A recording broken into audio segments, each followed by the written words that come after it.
Welcome to episode 3 of the Championship Mindset, where we talk about mental skills for athletes and non-athletes alike to develop a true championship lifestyle. We've got a lot to cover today, so let's get started. One of the most important mental skills to learn as an athlete and as a non-athlete is confidence. Confidence runs the world. People who have confidence, whether it's true and real confidence or it's fake and delusional confidence, they're the ones who go out and believe in themselves and usually wind up finding success. Now, why does this happen? Before we get into that, we need to discuss the differences in what makes a person confident and what makes a person unconfident. So, what makes a person unconfident? There are two things that come to mind. One is anxiety, and the other one is doubt. Most people get these two sort of mixed up because they go hand in hand in a lot of ways. But anxiety and doubt are very different. Anxiety deals with ideas of potential future outcomes. What if this happens? What if that happens? And we start to try to plan in an attempt to protect ourselves.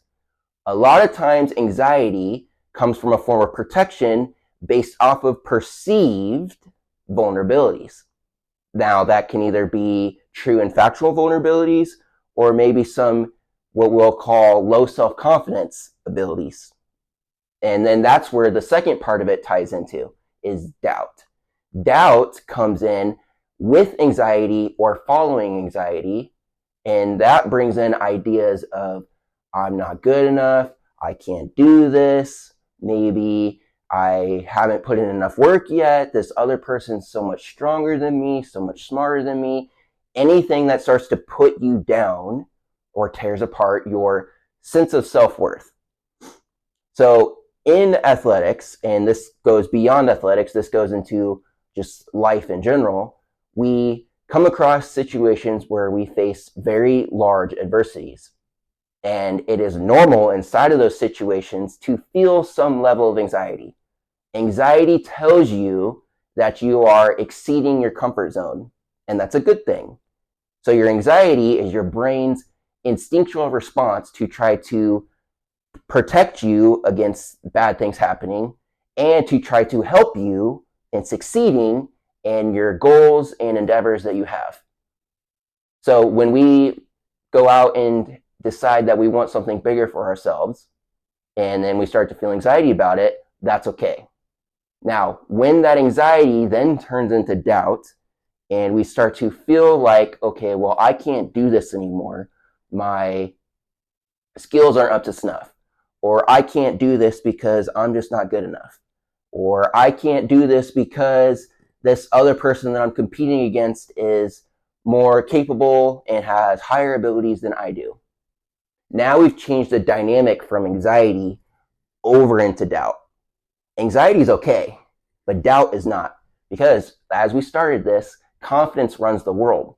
And so if we turn anxiety into doubt, and that doubt starts to tear apart our confidence, we're basically standing in our own way of being successful. Not to mention, there are lots of people who are going to try to tear apart your confidence anyways. So now you're standing in your own way, and all these other people are standing in your way too. So then what usually happens is we get to that event, whether it's a competition or something happening in life, and we go into it with low self-confidence. And because we go into it with low self-confidence, we don't ever access our full abilities. So then we fail, and we fail miserably. And we reach the end of that road saying, yep, see, I was right. I wasn't good enough. But here's the question. Were you not good enough? Or did you fail because you convinced yourself that you weren't good enough? Did you create some self-fulfilling prophecy that made that failure happen? Did you ever really give yourself a real chance? This happens very commonly in people with low self-esteem, and it happens a lot under this big concept called imposter syndrome.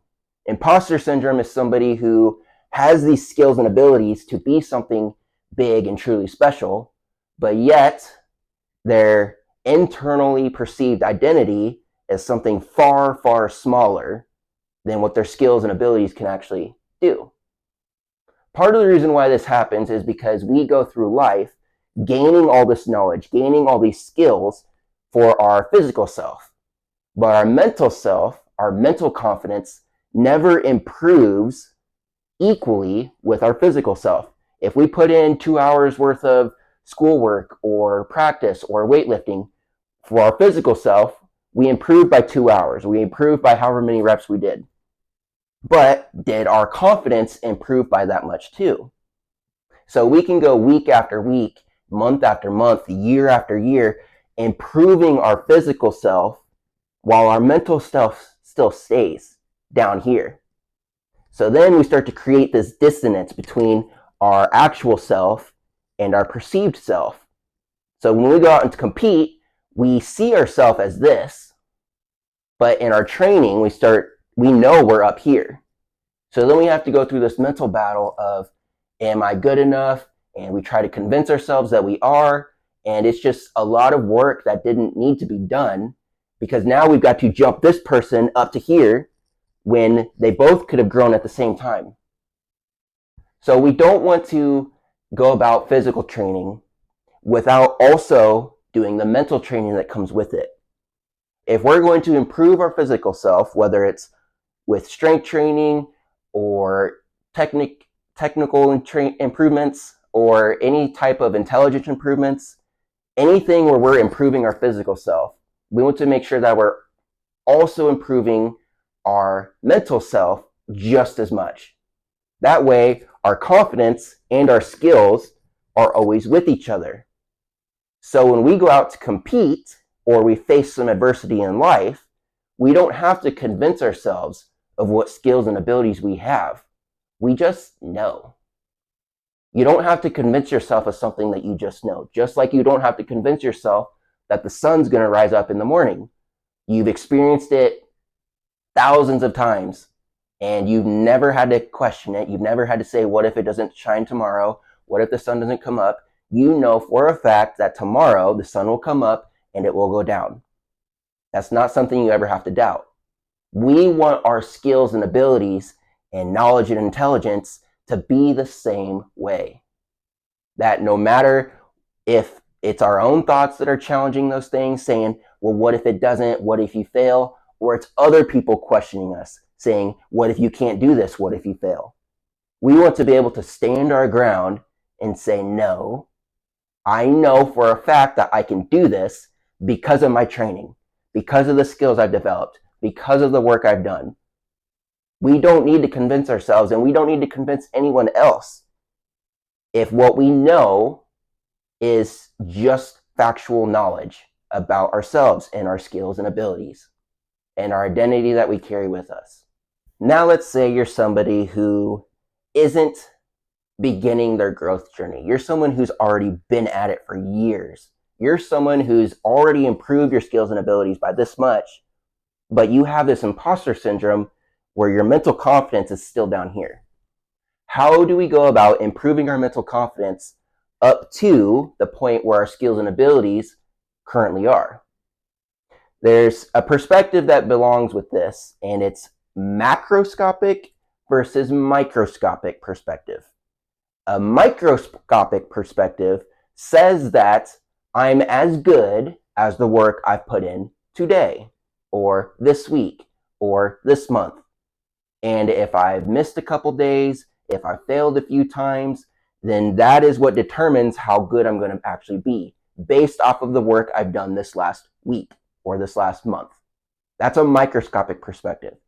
When we start to blow that perception up into something macroscopic, where we don't look at the last month or the last week or even the last day, if we've been at our growth journey for 5 to 10 years, and we can blow that perspective up and say, okay, well, I've done 10 years worth of training for this. I've done 10 years worth of growth for this. And then we go walk out into that adverse situation with 10 years worth of knowledge, skills, and abilities in the forefront of our mind. We don't feel like we've only put in 1 week's worth of work.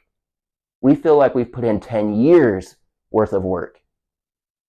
In the grand scale of 10 years worth of work, missing a couple days because you were sick or missing a couple days because you had other events that you had to show up to, they don't mean much, because when you look at yourself through a 10-year perspective, or however long you've been at your growth journey, you start to see what kind of person you really are.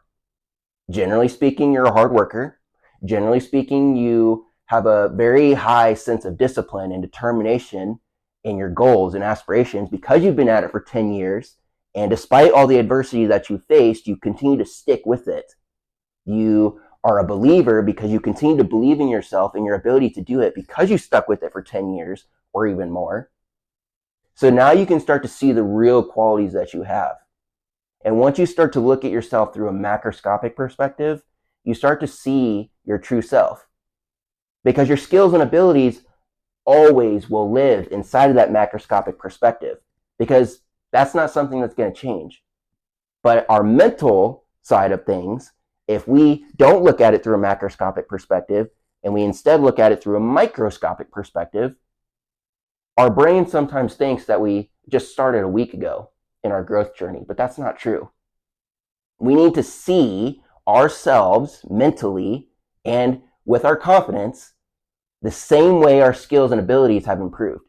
Anytime you start to feel yourself have those doubtful thoughts, anything that goes beyond just anxiety, we want to start to shift more into a macroscopic perspective.